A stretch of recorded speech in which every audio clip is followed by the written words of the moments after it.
अजित पवारांच्या विमान अपघात जो काही मृत्यू त्यांचा त्याच्यामध्ये झाला त्याची निपक्षपणे चौकशी झाली पाहिजे आणि चौकशीसमोर जे कोणी दोषी असतील त्यांच्यावर कठोरात कठोर कारवाई करण्याची मागणी रोहित पवार सातत्याने करताना पाहायला मिळतात। काल देखील त्यांनी मुंबईमधील मरीन ड्राईव्ह परिसरामध्ये संबंधित अर्थात त्याच्यामध्ये जर पाहिलं तर DGCA त्याचबरोबर VSR कंपनी त्यांच्यावरती गुन्हे दाखल करण्याची जी आहे त्यांनी ती मागणी केली, मात्र ती मागणी मरीन ड्राईव्ह पोलिसांनी त्यांच्यावर गुन्हा दाखल केला नाही। त्यांनी बारामतीमध्ये देखील आज सकाळी त्या संबंधितांवरती गुन्हे दाखल करण्यासाठी आमचं FIR नोंदवून घ्या अशी देखील मागणी केली, ते देखील झाली नाही। आणि आज पुण्यामध्ये CID तपास करत असेल तर CIDकडनं देखील जो आहे त्यांच्यावरती गुन्हे दाखल करण्याची मागणी केली। खरं तर अजित पवारांचा जो मृत्यू आहे तो आकस्मिक मृत्यू झाला। याच्यामध्ये AAIP अर्थात एअरक्राफ्ट ॲक्सिडेंट इन्व्हेस्टिगेशन ब्युरो त्याचबरोबर CID CBI आणि इतर तपास यंत्रणा या देखील तपास करत आहेत। अजित पवारांचा मृत्यू कशा पद्धत म्हणजे कशामुळे झाला याचा देखील आता तपास सुरू आहे। सुरुवाती 28 तारखेच्या ज्यावेळेस घटना घडली त्यावेळेस दृश्यमान परिस्थिती नव्हती, विमान लँडिंग करायला योग्य मिळालं नाही, योग्य संदेश किंवा सिग्नल जो काही मिळाला नाही आणि त्यामुळे विमान प्लेन काय ते क्रॅश झालं आणि त्याच्यामध्ये अजित पवारांसह 5 जणांचा दुर्दैवी याच्यामध्ये अंत झाला।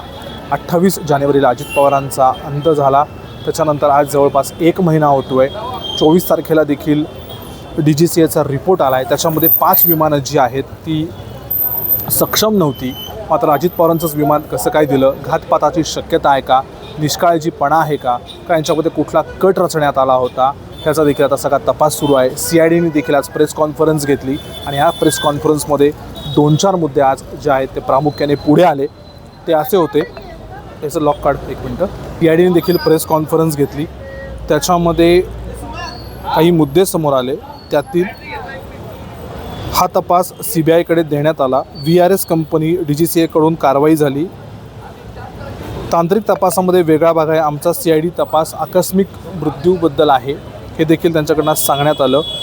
AAIBचा अहवाल आल्यानंतर त्या अनुषंगाने देखील तपास करण्यात येईल, मात्र तपास कशा पद्धतीने सुरू आहे, तपासामध्ये कोणते मोठे जे पुरावे आहेत ते सापडले आहेत, याचा कोणताही उहापोह करण्यात आला नाही, कशाचीही चर्चा करण्यात आली नाही।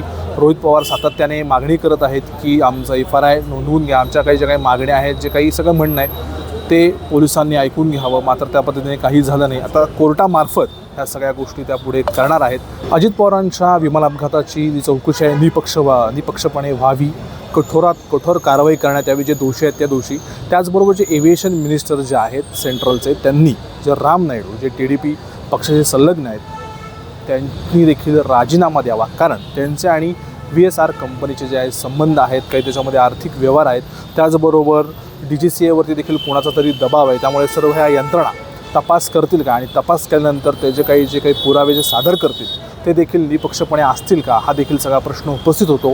त्यामुळे त्या मंत्र्यांनी राजीनामा द्यावा अशी मागणी आज आमदार रोहित पवार यांनी पुण्यामधून केली। खरं तर अजित पवारांचा दुर्दैवी अंत झाला आहे, कुटुंबाकडून ते सातत्याने लढा देत आहेत। आज 1 महिना झालं, कोणताही अहवाल अद्याप आला नाही आहे आणि अजित पवारांचा घातपात झाला की खरंच दुर्दैवी अंत झाला असं आता हे सगळं संशयाकडे जातं आहे, कारण रिपोर्ट याला जितका उशीर होतो आहे तितकीच घातपाताची शक्यता आणि त्याचे गडद ढग होताना पाहायला मिळत आहे। आणि याच्यात एक दुसरा मुद्दा समोर आला की जे VSR कंपनीचे जे विमान आहे ते राज्याचे उपमुख्यमंत्री सेनेचे नेते एकनाथ शिंदे आता हे यापुढे त्यांनी प्रवास करणार नाही आहेत, ते वापरणार नाही आहेत। आता रोहित पवार हा सर्व मुद्दा घेऊन कोर्टात जाऊन त्यांची ती बाजू लढताना पाहायला मिळणार आहेत। कॅमेरामॅन पियुषासह मी प्रीतम पुरोहित, डिजिटल प्रभात, पुणे।